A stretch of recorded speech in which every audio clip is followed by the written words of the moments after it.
meeting for SB 822, network adequacy. And thank you, Karen, for starting the recording. And just some meeting etiquette before we get started. Please keep yourself on mute if you're not speaking.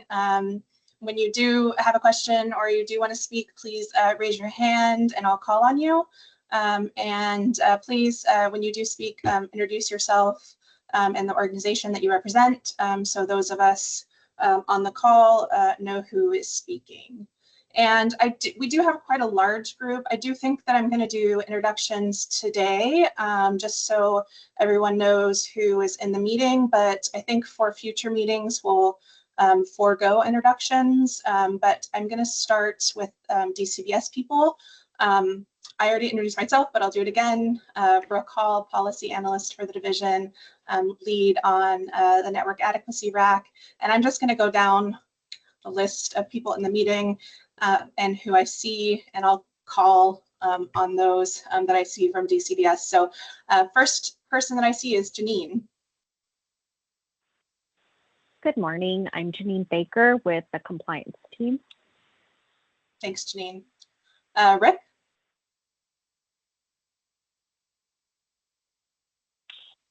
Rick Berry with the health forms team. Assuming this is right, Rick. Anthony. Good morning, everybody. I'm an enforcement officer on the enforcement team. Thank you, Anthony. Sage. Hello, I am Sage Hanley. I'm with product regulation. Thank you, Sage. Hunter? Hi, I'm Hunter McClure, and I'm with the policy team. Thank you, Hunter. Matthew? Matthew Newell with the compliance team. Thank you, Matthew. Jesse? Good morning, Jesse O'Brien, manager of the policy section with the division. And thank you, Jesse. Joel? Joel Payton, Oregon Reinsurance Program Manager. Thank you, Joel. Spencer? Hey everyone, Spencer Peacock here, part of the business analytics team for DFR. Thank you, Spencer. Mark? Hi, Mark Rivers. I'm a data analyst with the business analytics team. Thank you, Mark. And Jill? Jill Schlosser with Health Forms. And thank you, Jill. And Tasha? Tasha Sizemore, Life and Health Product Regulation Manager. Thank you, Tasha. And Cassie? Good morning, everyone. Cassie Susi. I am the Insurance Compliance Manager for the division. Thank you, Cassie. And Karen? Morning, I am Karen Winkle, and I'm the Rules Coordinator for the division on the policy team. Thank you, Karen. Is there anyone from DCBS that I missed?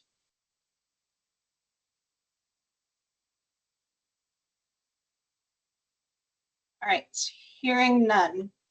All right, next I'm going to ask the RAC members to introduce themselves.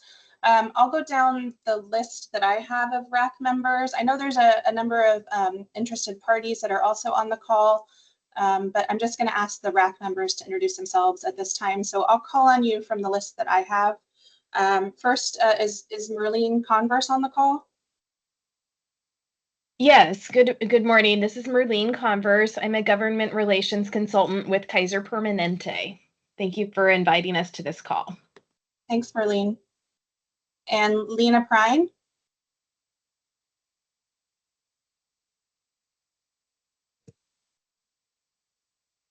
Lena, are you on the call? Nope. I know Seth Johnstone from Basic Rights Oregon is a RAC member, but I don't believe he was able to make it today. Seth, if you're on the call, let me know. Antoinette, I see you on the call. Yes. Hi, good morning. My name is Antoinette Iwachi, and I'm the Senior Public and Regulatory Affairs Specialist for Cambria Health, also known as Regions Blue Cross Blue Shield of Oregon and Brisbane, or our plans are Regions Blue Cross Blue Shield of Oregon and Brisbane Health Plan. Thanks for inviting us to be part of the RAC. Thanks, Antoinette. Gary. Good morning, Brooke. Gary Holiday, Director of Compliance at Pacific Source Health Plans. Appreciate the opportunity. Thank you. Thank you, Gary. And is Chris Bonoff on the call?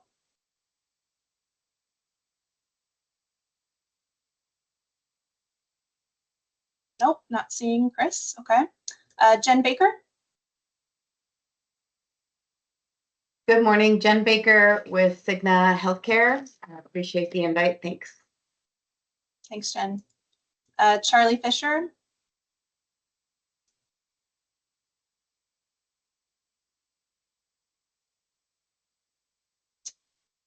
Adam Zarin.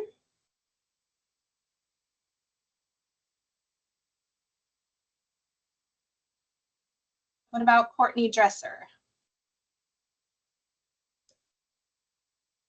Hello, Courtney Dresser with the Oregon Medical Association. Thanks, Courtney. And I don't believe Betsy Boyd Flynn was able to join us, but let me know if you're on the call, Betsy.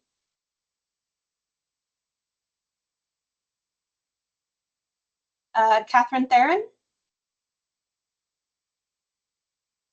Hi, Catherine Therian from Aetna has transitioned to another role. So my name is Christina Wu, WU, and I am representing Aetna today. Thank you. Thanks, Christina. I'll make that change on the master sheet. Thank you. I appreciate that. Melissa Todd.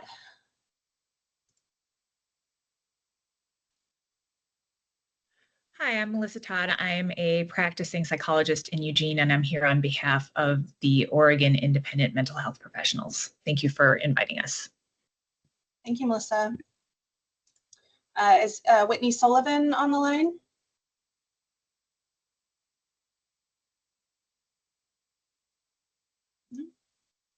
What about Michelle Druce?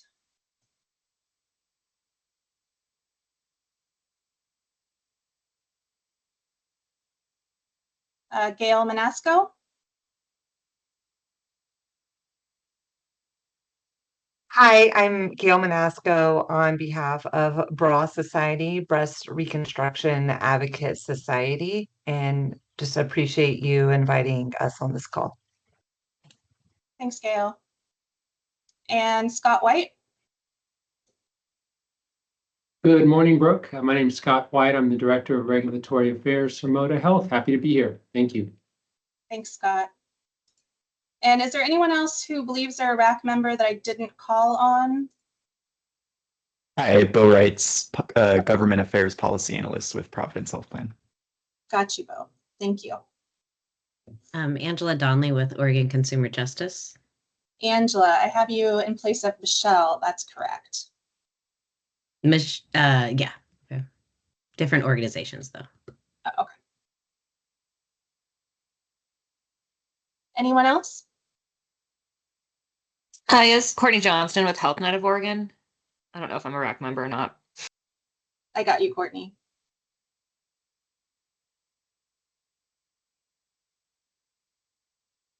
Is there anyone else who believes they're a RAC member? Michelle Druce just joined us. Oh, Michelle, thank you. Okay. Apologies for being late. No problem. Do you want to introduce yourself, Michelle?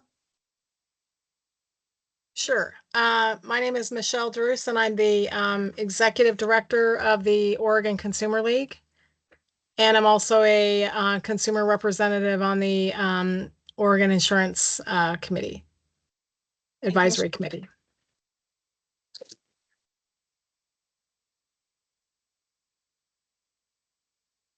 Anyone else who believes they're a RAC member and hasn't introduced themselves?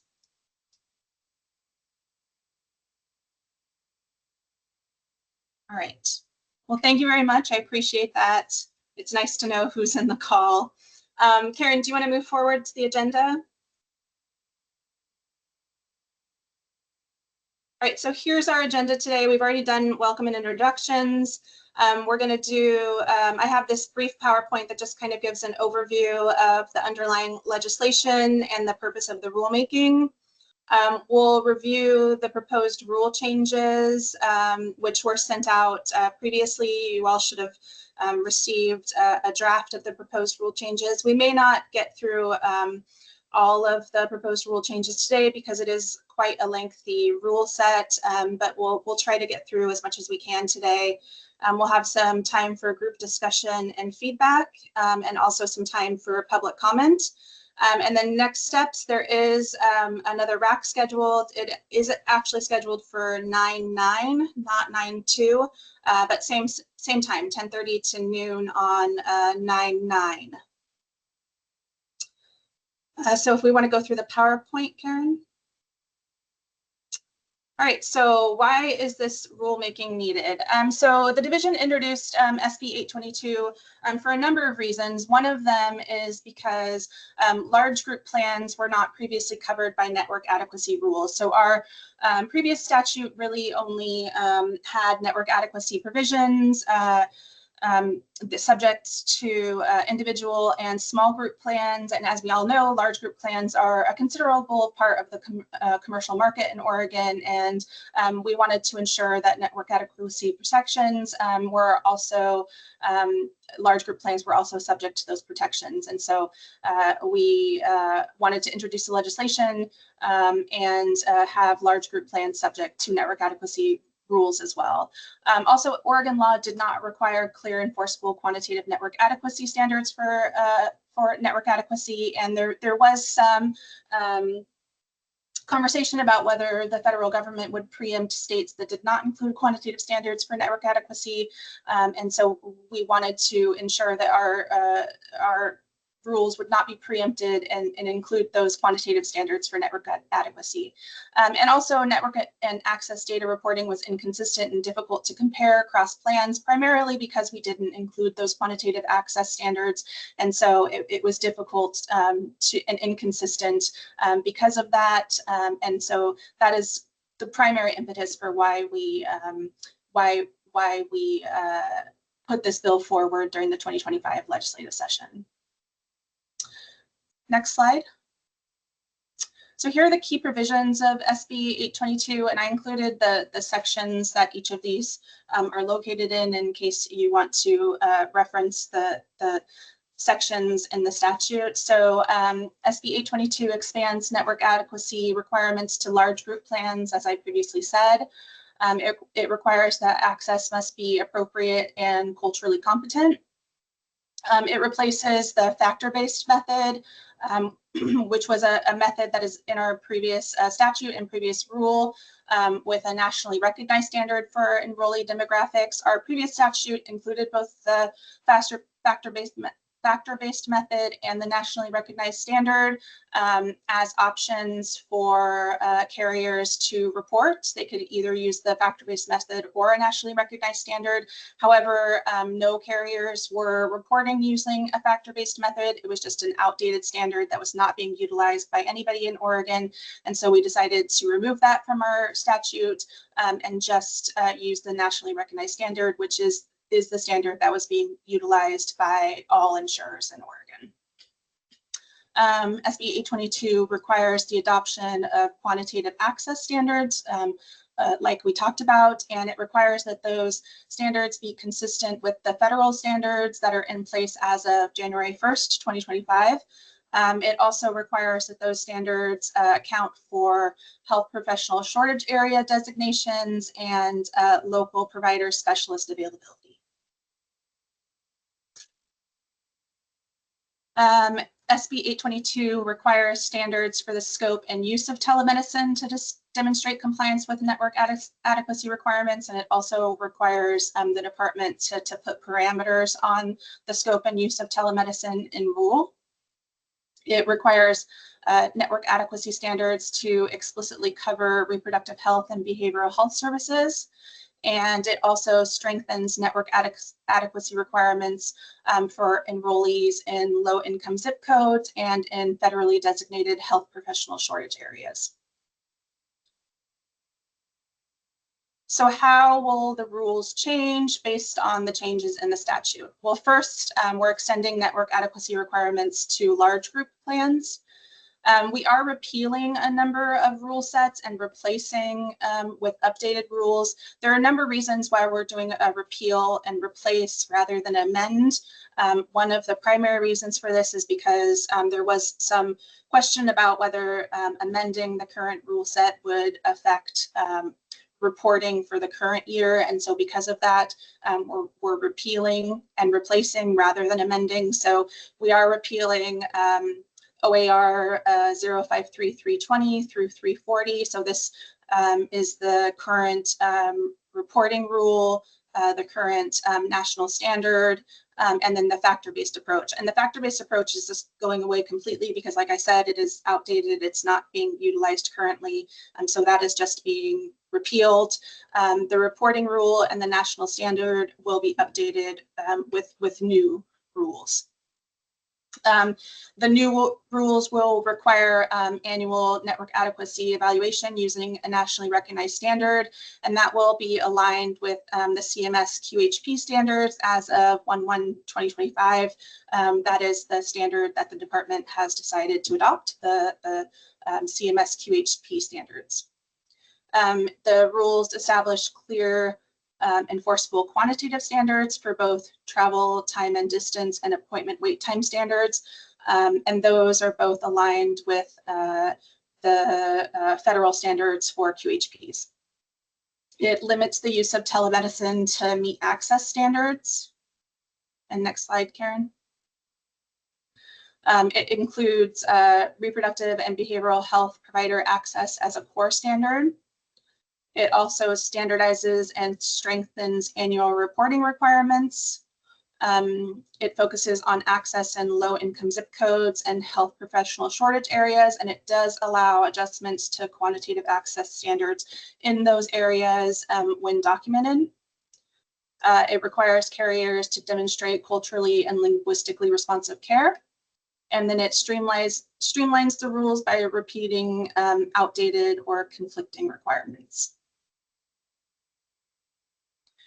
So here's the rulemaking process and timeline, and some of this has been updated because, again, we had some adjustments to this RAC date, and so there are adjustments to the RAC dates moving forward. But today we will be reviewing the proposed rules.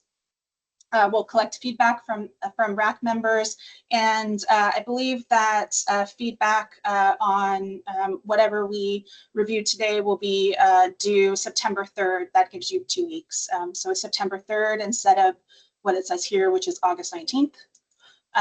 We will revise the rules as needed and circulate updated drafts.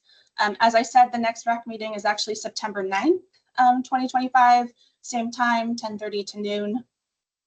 I do anticipate that we'll need a total of 3 to 4 RAC meetings to kind of, finalize the rules. Like I said, it is a pretty lengthy rule set, and so it will take some time to kind of go through the rule set, have conversations, and make updates as needed. And the rules will be finalized by January 1st, 2026. And then I believe the next steps, submit written feedback. I already said this, September 3rd. We'll review and incorporate feedback as appropriate. Next RAC, September 9th, not September 2nd, September 9th, same time, 10:30 to noon. And then the next slide, I think, is just my contact information if anybody needs to contact me, has any questions, anything like that. So any questions on anything we just covered?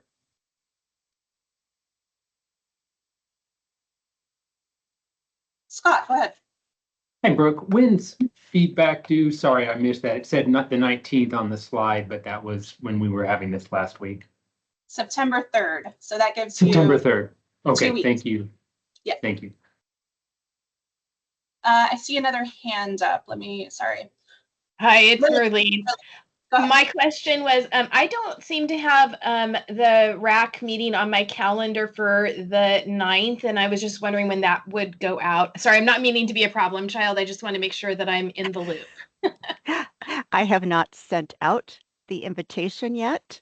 I wanted to wait until this meeting started, and I will send that out probably soon after this meeting is done.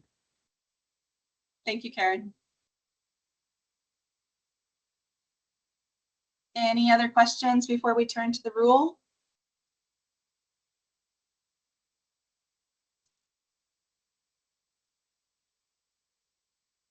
All right. Well, let's get started reviewing the rule. Okay, so like I said before, we will be amending a number of rule sets and then repealing and replacing a number of rule sets. This first rule is actually an amendment. This is the 300 rule 836-053-300. This is the purpose and statutory authority, applicability of network adequacy requirements. The first change here is just an update to 1.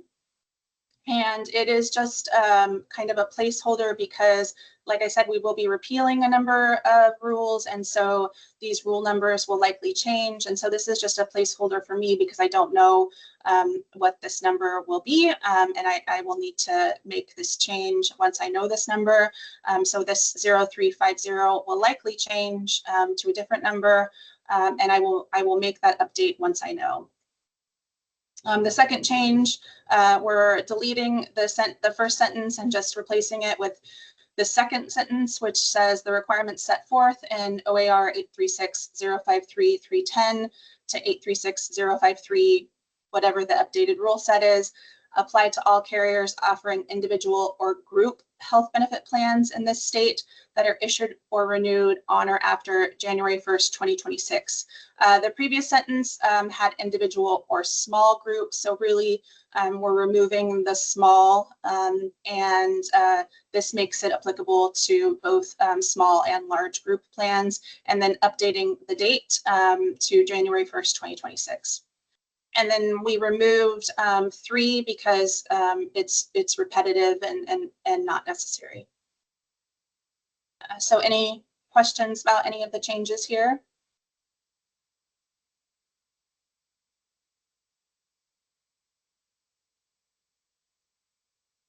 Okay, moving down. Okay, this is another amendment. This is the 310 rule set. This is network adequacy definitions for the current rule set. So the first change is in B, and this updates, removes the term insurer and updates it to carrier. This is a change that was made throughout the statute, so we're just updating it to be consistent with the language in the statute because the statute removes the term insurer and updates to carrier. So we're saying carrier has the meaning given in that term in ORS 743B.005. That's consistent with the definition in the underlying statute. The second change is we added a definition of low-income zip code in F. I could not find a good definition, a good federal definition for low-income zip code, and I couldn't really find any great state definitions for low-income zip code either. So this is kind of a definition that I cobbled together from some different federal resources. If anybody has any suggestions or a different federal or state definition for low-income zip code, I would love to hear them. But for now, it says low-income zip code means a zip code in which a specified percentage of residents have household incomes below the federal poverty level as defined by CMS or U.S. Department of Health and Human Services for the purpose of network adequacy reviews. G, we added a definition for health professional shortage area. It has the meaning given that term in 42 USC 254E. This is the federal definition. This is also consistent with the statute because health professional shortage area is defined in the statute. H adds a definition for telemedicine. It says telemedicine has the meaning given that term in ORS 743A.058, and this is also consistent with the definition in the statute. And then we added a definition for nationally recognized standards. And it says nationally recognized standards means the federal network adequacy standard for qualified health plans as set forth in 45 CFR 156.230 as an effect on January 1st, 2025, unless otherwise specified in these rules. Because as I stated, we are adopting our nationally recognized standards. We are adopting the CMS standard for qualified health plans, and so that's how we're defining nationally recognized standards in these rules. Scott, go ahead. Hi, Brooke. Scott White from Moda Health. Back up to F for low-income zip code. Did I have it correctly that you mentioned that you couldn't find a definition, a federal definition or a state, but then we say as defined by federal, for lack of a better term, CMS and HHS. So I just want to make sure that's not going to cause confusion or inconsistency in any application if there's no definition, but then we say defined by CMS, but you said you weren't able to find a definition.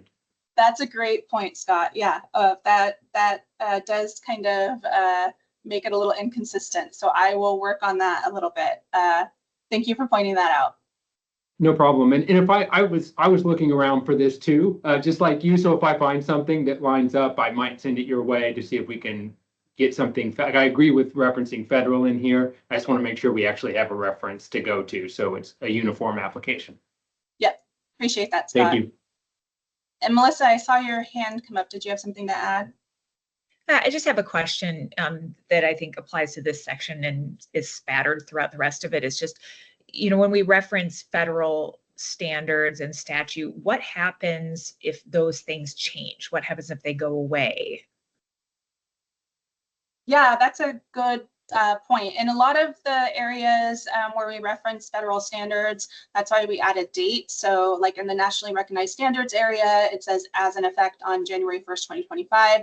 So when we put a date in there, it references back to that specific date. So if the standards change after that date, we're still referencing back to that point in time. So if it changes, right, for ones that, and Jesse, go ahead, you have your hand up.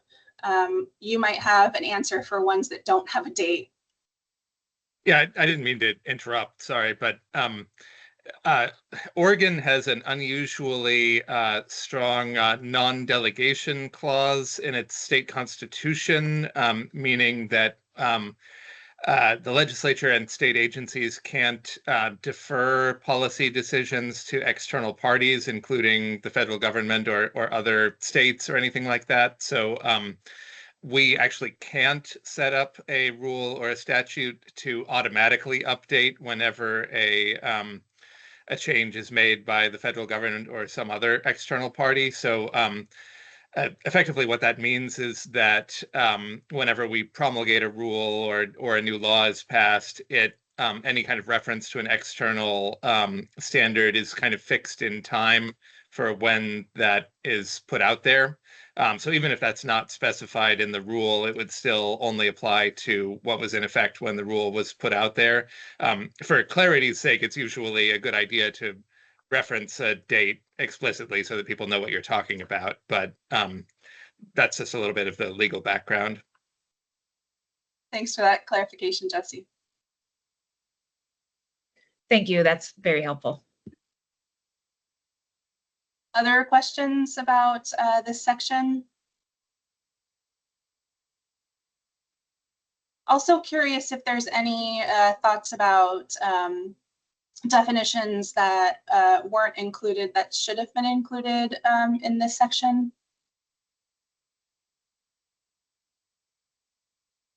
Scott, go ahead. Thanks, Brooke. Scott White with Moda Health again. I had this further down, but maybe aligning terminology from a CMS standpoint regarding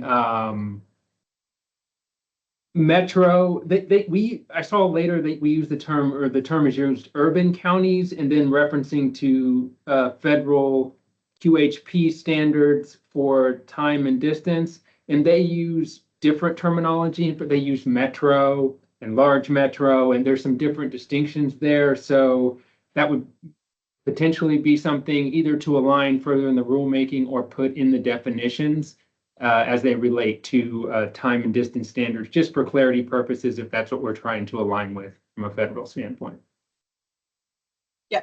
Yeah, thank you for that, Scott.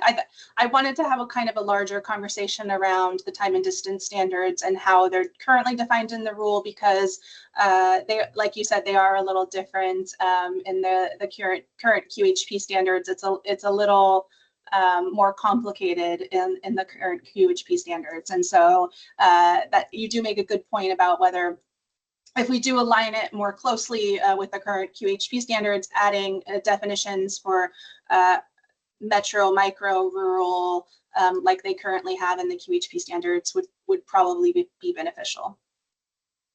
Yeah, thanks, Brooke. Yeah, I've got a lot of notes for that section, so I'll hold off until we get there. Thanks.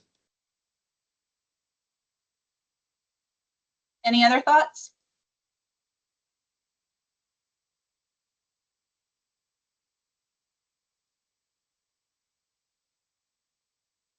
All right, moving on. Okay, so this will be a new rule set.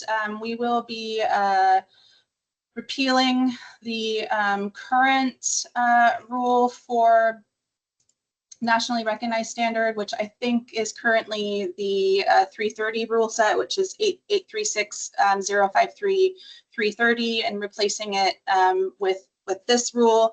Again, there's a number of reasons for that. First, this is very different than what is currently in rule, and so we would be wholesale rewriting what is currently in rule. And second, again, there were concerns about reporting timelines, and so we wanted to repeal and replace rather than amend. And so this is a completely newly written rule. I'll just go ahead and read the whole thing, and then I'll open it up for conversation. So nationally recognized standard for annual network adequacy evaluation. So 1, for the purposes of annual evaluation of network adequacy required by ORS 743B.505, the department adopts the federal network adequacy standards for qualified health plans set forth in 45 CFR 156.230 as an effect on January 1st, 2025, and as published in annual CMS network adequacy guidance. 2, the department will adjust these standards as needed to reflect the age, demographic, and service needs of Oregon enrollees, and to address unique access issues, including provider availability in health professional shortage areas and low-income zip codes. That is something that's required by the statute.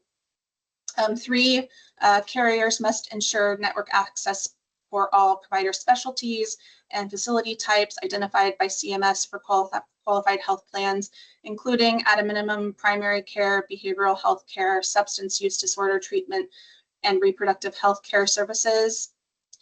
4, each carrier must submit all network data and documentation necessary for the department's annual evaluation using forms, deadlines, and reporting templates prescribed by the department. And 5, compliance with this rule does not exempt a carrier from meeting any other applicable network adequacy requirements under Oregon or federal law. So feedback about this section. Scott. Hi, Brooke. You'll probably be tired of me after this one. Like, yeah, just don't send me that next invite. Leave me off the thing. So just some clarifications on number 2 listed here. 1, what are the parameters for standards adjustment? I know what they need to reflect, kind of our outputs or age demographics and service needs, but what standards will the DFR be looking at to review changes in the age demographics and service needs? And then how will carriers be notified? Is it an annual review of age demographics and service needs, and they're based on A, B, C, D, E, F, G, and then carriers are notified annually so we can adjust network adequacy or our plans for outreach to providers or increasing our networks based on that? So some specificity there would be helpful if it for carriers at least. Yeah, that's helpful. So we do plan to, there are a number of, as you all know, there are a number of templates related to network adequacy where you report information to the department. We do plan to update those templates alongside kind of this rulemaking process, and also kind of use the RAC to elicit feedback for those updates as well. I believe that this piece of it will be part of that template update, and kind of the parameters around you know, what the standards will look like and what those adjustments will look like in those templates will be a part of that process, and it will be on an annual basis, because we'll only be adjusting those templates on an annual basis. Because we haven't gone through the process of updating those templates yet, because we really need to kind of have a better handle on what the rule will look like first, and then kind of go through the process of what the data reporting templates will look like. I don't have a better handle on what that will look like yet, but that will be a process that we work with the RAC to kind of better flesh out what that process will look like. And I don't know, Tasha, if you have anything kind of more to add, because this is a process that your team kind of worked on previously.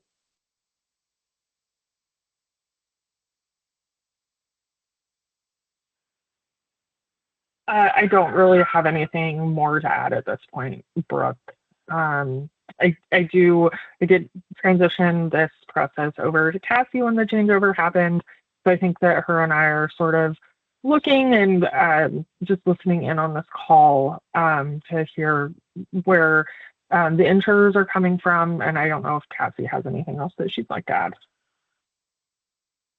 Yeah, so I think that, go ahead, Cassie, I see you come off mute, but I was just going to say, I think we don't really know what this will look like. It is a requirement of the statute, and it is something that we're currently trying to work through to come to a better understanding of what it will look like, but it will probably be working with the RAC to kind of get a better handle on what it'll look like in the future, if that helps at all, Scott.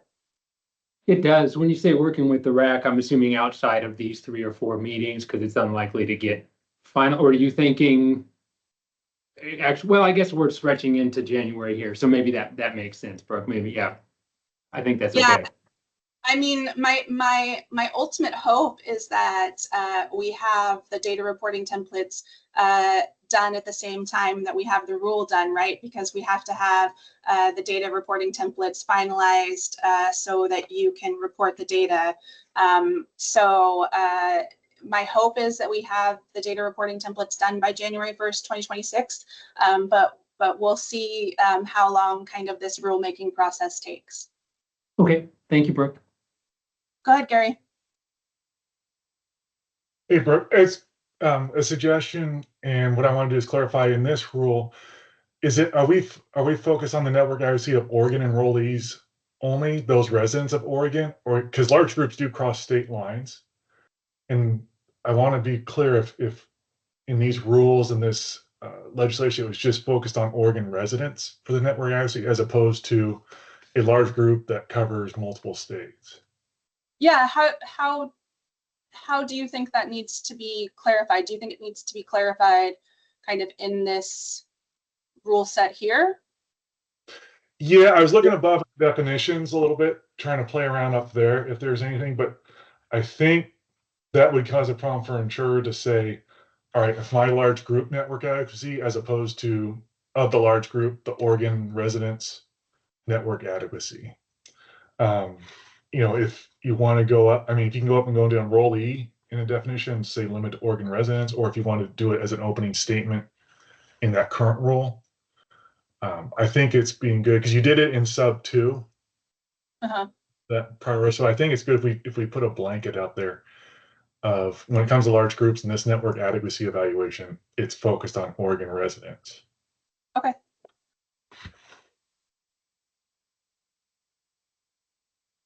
Thanks. That's helpful, Gary. Okay.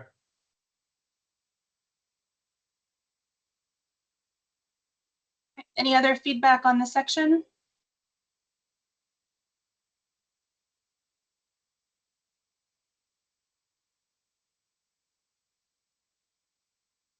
Okay. I did also want to point out, just for this section, the previous nationally recognized standards, the 330 rule, the current 330 rule does have a number of reporting requirements in it. I removed all of those and put all of the reporting requirements in the reporting rule so that there aren't reporting requirements in a number of different rule sets. And so instead of having reporting requirements in, nationally recognized standards and quantitative access standards, and then also the reporting requirements rule, all reporting requirements are now in the reporting requirements rule. And hopefully we'll get to that later today. But if you want to go down, I think the quantitative standards section is probably the section we'll have the most conversation about today. So this is also a new rule set because this is a new section that was added to the statute. This is the quantitative network adequacy standards. I'll just read this up to the travel, time, and distance section, and then we can have a conversation about it. So quantitative network adequacy standards. 1, carriers must meet the following minimum quantitative access benchmarks consistent with the network adequacy standards for qualified health plans set forth in 45 CFR 156.230 as an effect on January 1st, 2025. A, travel time and distance standards, or travel, distance, and time. A, urban counties, at least 90% of enrollees must have access to an in-network provider or facility within 30 miles or 30 minutes. B, rural counties, at least 90% of enrollees must have access to an in-network provider or facility within 60 miles or 60 minutes. C, in suburban or large rural counties or for provider or facility types where 45 CFR 156.230 establishes different time and distance standards, the carrier must meet applicable federal benchmark, ensuring at least 90% of enrollees meet the published standard. I'm going to stop there because I'm assuming we're going to have some conversations about this.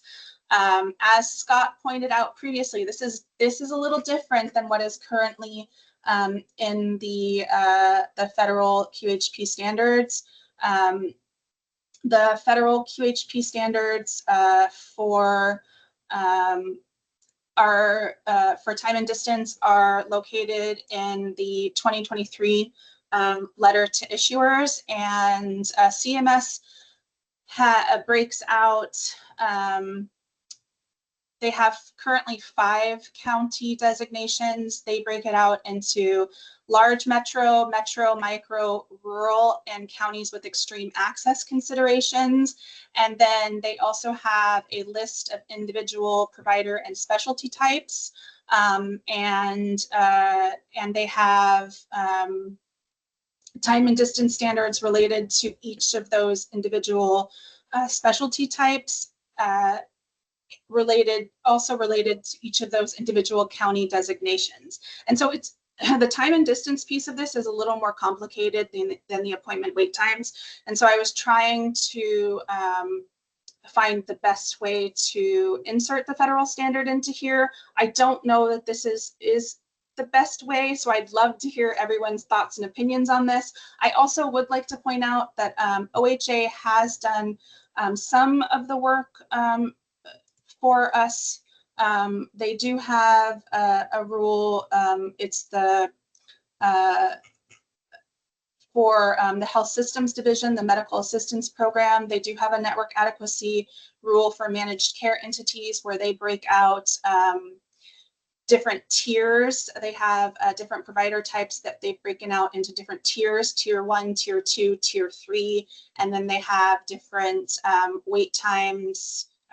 travel time and distance standards based on those different tiers. And they have large urban areas, and rural areas, but they do not have the 5 different designations that CMS has. So I think we could go a number of different ways here. I'd love to hear kind of the RAC's thoughts on the best way to approach this. Scott, go ahead. Hi, Brooke. Yeah, so this is where this was confusing to me because we're talking about in the rest of the, we're referencing federal standards. We're talking about that's what we're going to shoot for, except for the caveat of the parameters we discussed above with templating, right, where Oregon specific needs are addressed. But that was my question with Big A and Big B here. I think these came from the OHA CCO network access standards, if I'm not mistaken. And so then we're already outside of the federal, which I know, I would, from an issuer standpoint, it seems like we should align with federal, not only in terminology of counties here, but how those federal standards are laid out. I think they're a little more descriptive. They really break it down, as you stated, by provider types. And I guess my question is, were Big A and Big B here meant to be the DFR accounting for the caveat of the standards that we talked about, right? That we thought would be in templating, because this is different. It generally aligns with federal, but I don't understand why these are here if we want to align with federal, which is actually more descriptive, has more information for carriers to go off of to meet these standards. Would seemingly be, something we're already qualifying for from a QHP standpoint. So I wanted to see where A and B fell. Is this the DFR saying, well, we're taking into account certain standards in Oregon only, kind of using that caveat here? If not, I'm not sure that they're needed if we can reference the federal standards, which are quite descriptive, and then aligning terminology with that in this section. Yeah, I think,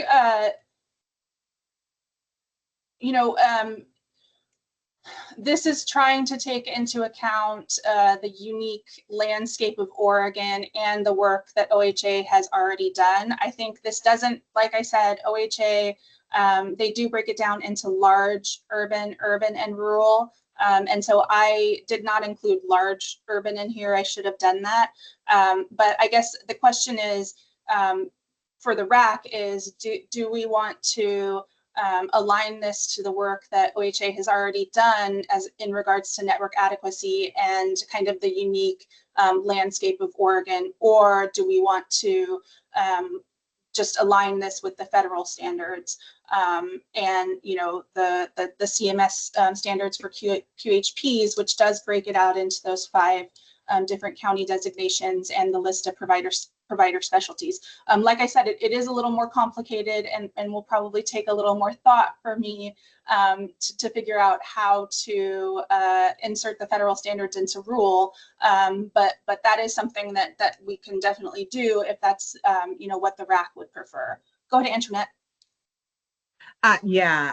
Since you're posing the question to the RAC, I'm with Scott White from MODA, and everything he's saying 100% back in him. We should follow the federal standards as in the underlying statute, or as required in the underlying statute, and also set forth in that memo from the DFR to the Senate Healthcare Committee that the plan is to really stay as close as possible to the federal standard. In our comment letter back to you, are you also looking for perhaps a way to draft that too? Is that the type of assistance you're looking for? Yeah, I mean, if you have thoughts about that, Antoinette, I'd love to hear it. Okay, great. So at this time, we support following the federal standards. Thank you. Yep. Okay. Any other thoughts about travel distance and time? Yeah, Brooke, just to align here, just to say, I definitely put my vote in for following the federal standards here. I understand that's tricky. It just seems like that's a more uniform path and leads to consistency in results, more so than trying to combine OHA and federal. And again, I know there's the caveat there that I would expect to see in templating for the Oregon specific issues that we talked about. But in the rulemaking, it just makes sense to have a more uniform approach at the federal. But yeah, thank you. Thanks, Scott. Go ahead, Marlene. Hi, yes, I just also wanted to comment that we believe that the federal standard has clarity to it, and it's a little bit confusing to be having a hybrid approach. And so the clarity is desirable. Appreciate that, Marlene. Gary, go ahead. Same thing as Scott and Antoinette, Marlene. I think it's best that we, in the commercial market, we stick with what's established for QHPs as opposed to trying to cross over to the Medicaid network standards. Thank you, Gary. Any other thoughts about this section? Oh, Melissa, go ahead. I just have a question just for some background. What on your thinking in adopting different standards, just so that I can understand the difference here? Yeah, so I mean, the difference really is that you know, OHA has done a considerable amount of work in their managed care entities around establishing, working to establish different county designations in Oregon and different network time and distance, travel distance and time standards for those different county designations and provider types related to you know, their medical assistance programs. And so the thought was, you know, since the statute does allow for kind of modifying the quantitative standards to allow for the unique kind of considerations of Oregon, do we use work that has already been done to kind of align quantitative standards to the unique needs of Oregon, or do we use the federal standards? And so that's kind of just the conversation that I wanted to have with the RAC. And this is kind of a like I think it was Scott mentioned. This is more of a hybrid approach, which kind of does mesh the federal standard and you know, the work that OHA has already done together. But you know, it really was intended to elicit a conversation about which approach would be more beneficial, kind of, you know, just aligning more with the federal standards for QHP, or the work that OHA has already done in regards to the unique kind of considerations of Oregon. Thank you.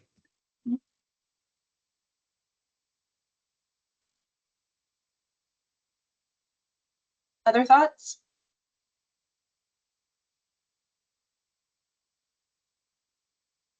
All right, let's move on to appointment wait times. This is much clearer. This is just straight from the federal standards. It says appointment wait times for each provider type listed below. Carriers must ensure that at least 90% of enrollees have access to in-network appointment within the following time frames. Primary care, not more than 15 business days. Behavioral health care, not more than 10 business days. Specialty care, not more than 30 business days. And this aligns directly with the federal standards for QHPs. Any questions? Scott, go ahead. Hi, Brooke. No issues with the actual alignment with federal here. I think that's pretty straightforward. Just wanted to, you know, for the carriers must ensure part, doing that, just making sure that everyone's aware of what that actually takes to do. CMS has done it through the secret shopper program. We're reporting, and kind of when we get to reporting requirements, are there any expectations from the DFR on how carriers are to do that, or are we free to do that as we see fit? It's a difficult process because it just involves calling a lot of providers and like pretending to set up an appointment. I mean, I'm shocked that that CMS didn't get more provider pushback on that, because it seems like a huge volume of all these secret shopper calls from QHP issuers saying, oh yeah, I just want to see what my time would be. I mean, wasting a lot of time from an office management standpoint. And so no issues with the standards. It's just that the ensuring of those standards is a cumbersome process for providers and issuers. And if anyone has ways to make that easier, and less expensive than hiring third-party vendors to conduct secret shoppers to verify that, or ideas how we're supposed to verify that to the DFR. I know I, for one, am open to suggestions on that. Yeah, I appreciate that, Scott. And I don't believe this is kind of I don't believe that this is I don't believe that I have narrated this further in the reporting section for kind of how insurers are to show this. And so it really would be kind of on the insurer to determine the best approach here. Gail? Hi, in regards to specialty care, not more than 30 business days, as this bill also directly correlates with Senate Bill 1137 regarding autologous breast reconstruction, would this be interpreted if the initial appointment with plastic surgery for reconstruction is more than 30 days, that it would now be an inadequate network and allow for someone to go out of network at in-network rates? Oh. Sorry. I know that what was that bill again, Gail? Senate Bill 1137 also speaks to adequacy. Yes. And I know that that is a bill that I looked at during the legislative session. Let me look more into that and I will get back to you with a better answer, because I don't know that I can come up with one at the top of my head right now, but I will look into it and I will get back to you with a better answer, okay? Perfect. Thank you very much. Gary. Hey, I just wanted, can we discuss this a little bit more, what Scott was hitting on? This is challenging the appointment wait times. There's some different approaches health plans can take with this. If it's random surveys and nobody responds to it versus the third-party vendors, I think this is an area, we may want to look at and see how much, because it's going to get expensive real quick, and I don't know the value of it, in honesty. And so I'm just interested from other RAC members, especially the providers, how much of a problem out there is, how much of a value the appointment wait times are. Just looking at this and thinking through what Scott said, do we have to go hire this vendor to do just large groups? And if one large group doesn't have an issue, one does, how does that look? Or is it large group as a block in its entirety? So just throwing it out there, because I think this needs a little more discussion, because this can get expensive real quick and get burdensome. Yeah, appreciate that, Gary. Cassie, is your hand up related to this? It is. Yes. Oh, go ahead, Cassie. So hearing the comments from Gary and also Scott, I wonder, right, like this would be something my team would handle in terms of kind of if there was non-compliance in this space. And I think what I would ask, and maybe it's some emails to me and Brooke, or if a meeting is easier, I would love to hear what techniques you're using now and the efficacy of those techniques. To your points, like I would love to have some way in which we see positive results, meaning like directories are accurate and adequate and up to date. We have a way of understanding appointment wait times, and maybe there's a lot of challenges there, and that's okay too if that's the reality. But I would love to work with any of the insurers between now and the next RAC meeting to just hear your perspectives on what you're doing currently and sort of the results of that work or the methodology that you're using. Yeah, that's a good point, Cassie. So maybe we could reach out, or you could reach out and let us know, and we'll schedule some meetings to kind of hear a little bit more, gather a little bit more information so that we kind of know what the challenges are in a little more detail. Go ahead, Scott. Yeah, I like that idea, Cassie. I'll definitely reach out and you can kind of discuss what we're currently doing. And I think, you know, it was interesting when CMS instituted these. It seemed like, maybe I'm cynical after all these years. I'll admit that up front. But they're basically trying to get carriers to do the work of collecting data for outcomes they already know, that there are provider shortages in this country and certainly in Oregon. And so, hey, we're going to get some data on that, but we don't want to pay for it. We're going to make carriers do it. And I'm not saying the DFR is doing this. I'm just giving you my opinion of the CMS rules, just to find out things they already knew. And that it's always difficult when, as a carrier, it's very difficult to directly impact, and we'll touch on this on cultural competency when we get to that as well.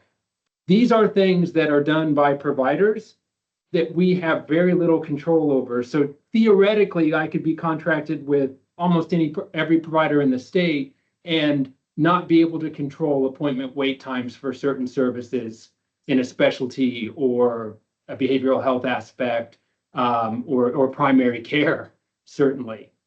So these always feel just like data collection mechanisms at carrier expense, more than something you can actually, wouldn't this go to a provider to say, we have standards that your office has to meet for wait times?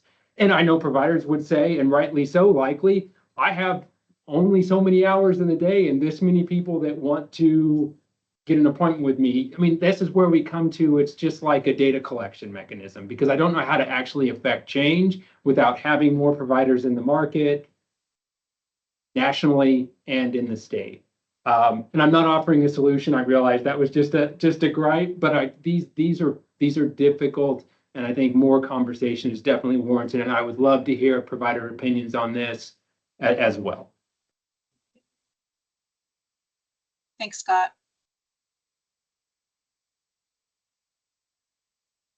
Does anybody else have a thought or opinion about this?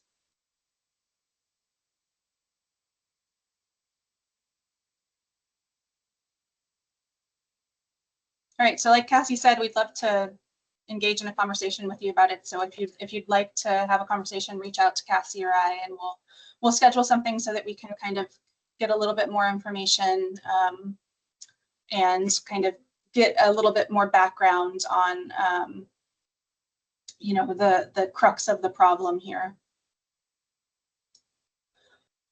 Okay, so 2, in areas designated as health professional shortage areas by HRSA or low income zip codes as defined in the definitions section, carriers may adjust quantitative standards as permitted by federal guidance and as further described in the reporting requirements.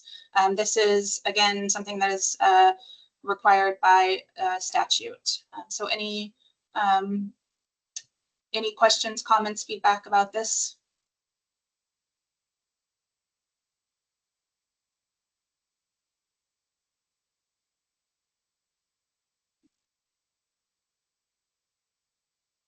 Three, in meeting the quantitative network adequacy standards in this rules, carriers may use telemedicine providers to satisfy up to 10% of the access requirements for primary care and specialty care services and 30% of the access requirements for behavioral health care services.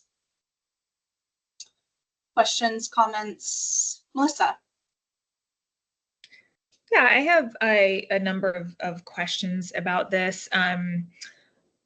So I think I've attended every stakeholder meeting about this bill concept going back the last couple of years. And so there has been some previous discussion on this. And so my first question is, what are these percentages based on, and why are they different for primary care and specialty care and behavioral health? Yeah, I mean, so the 10% is based on what was previously allowed under statute. So I believe previously before there was a repeal of allowing telemedicine for network adequacy, there was a 10% allowed. The reason why they are different is because we do know through our behavioral health parity reports, and just through general reporting, that behavioral health telemedicine used for behavioral health access is used at a much higher frequency than it is currently for primary care and specialty care services. And so we allowed a greater percentage of telemedicine to satisfy behavioral health care, because we know that behavioral health care services are being used more frequently by telemedicine providers. But we also want to, maintain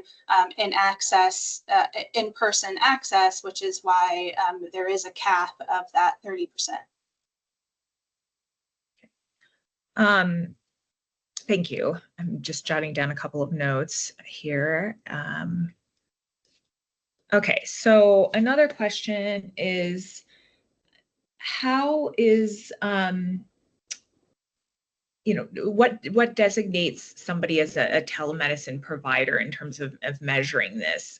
Is a provider designated as a telemedicine provider if they're all telemedicine, or is this measured by looking at claims? Because some providers, like myself, I do some telehealth, and I do in person as well. And in fact, I prefer to do in person, but still have some telehealth located in other cities, for instance.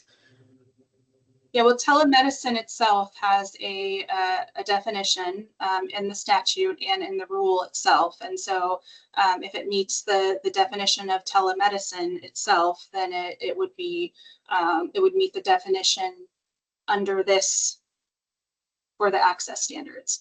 I know that providers themselves, some offer both in-person services and telemedicine services, and so they're likely doing a hybrid type service, where they're partially in person, partially telemedicine. But if they're offering telemedicine services and that meets the definition of telemedicine, then it would be subject to these percentage standards only to meet network adequacy standards. And it's only if insurers are using them, if insurers are using that to meet network adequacy standards. Mm-hmm. Yeah, I'm still, I guess it's still a little bit confusing to me, because I think that what is kind of entering the market, and what I'm wondering about here is, we've got providers who are who are based in Oregon, and whether they have a physical office or not. And then we also have, an influx of these telehealth only mental health platforms that tend to be more nationally based. And I know that some insurers here in Oregon are offering those services to enrollees. I'm one of them, and I've received as a member communications about this from my insurance company. And so I wonder about that, like with a telehealth only platform that's national, a provider may not be physically located in Oregon at all. They may be licensed in Oregon to provide services here, and they're doing it in telehealth. But so that's where I'm wondering about, what is a telemedicine provider? And I'm wondering if companies that provide telemedicine, that have providers that are not necessarily based in Oregon, are going to be allowed to meet this standard. How can an insurer on the line, can an insurer on the line kind of tell us how that process currently works?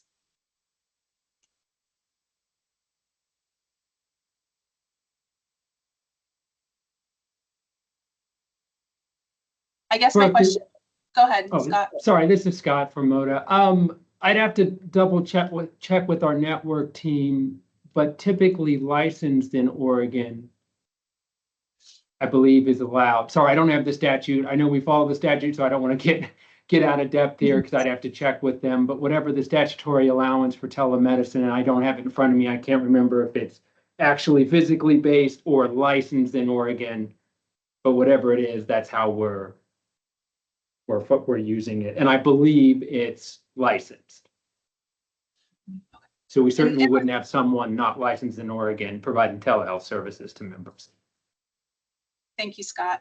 And let me clarify, Melissa, your concern is that there could be large telemedicine only providers who are not necessarily practicing in-person access medicine in Oregon, who are providing telemedicine services to Oregon enrollees and are being considered part of this, being considered part of an insurer's network for network adequacy purposes on the behavioral health side.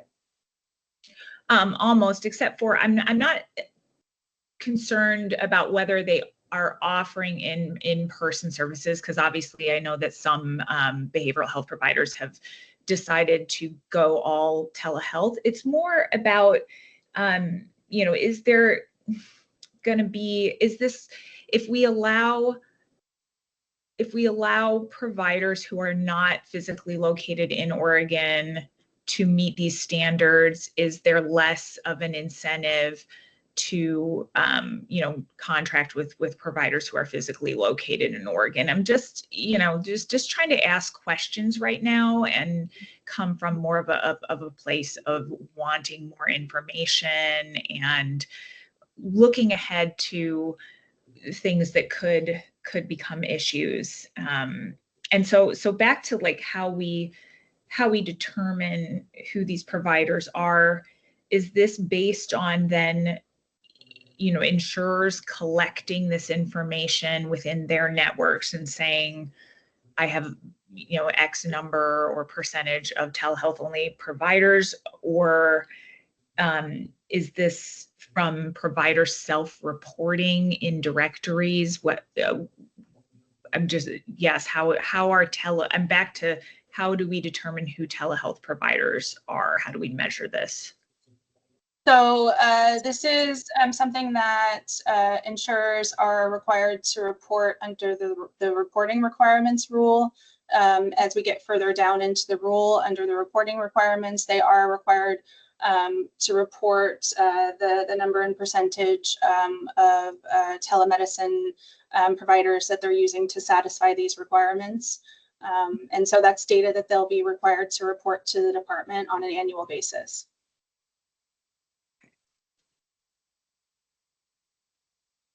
And I think Gary just put the statute in the, let's look.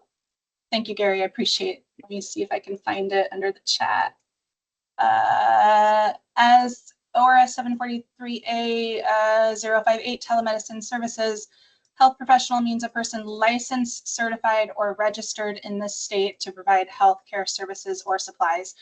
So to me, that means that it could be somebody who is licensed, certified, or registered in Oregon, but may not physically reside or be in Oregon. Okay.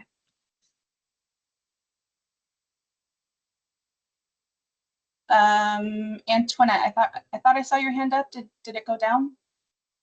Yeah, no longer. And again, just like any other payer, we follow the definition of telemedicine, and it's also dependent on how the provider bills. So, yeah, thanks.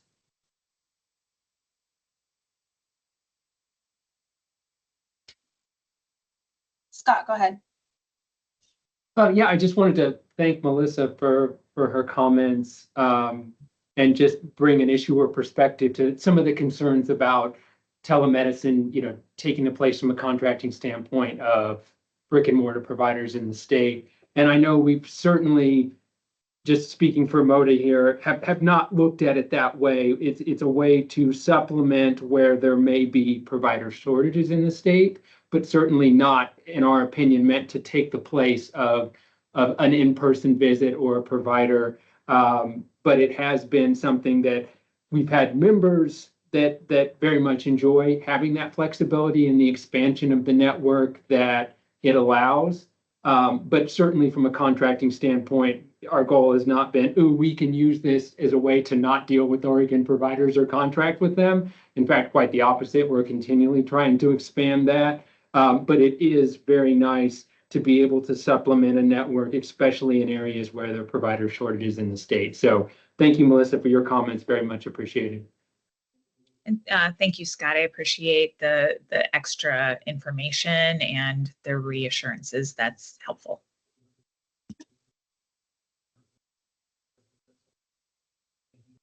Any other comments, questions, feedback on this quantitative standards section?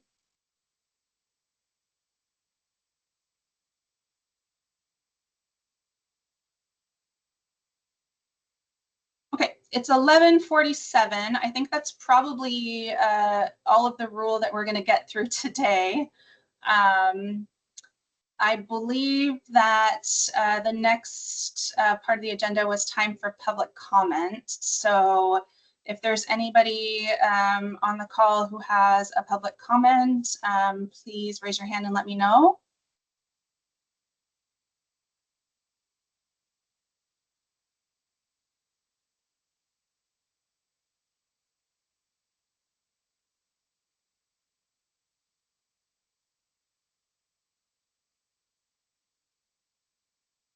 Okay, hearing none.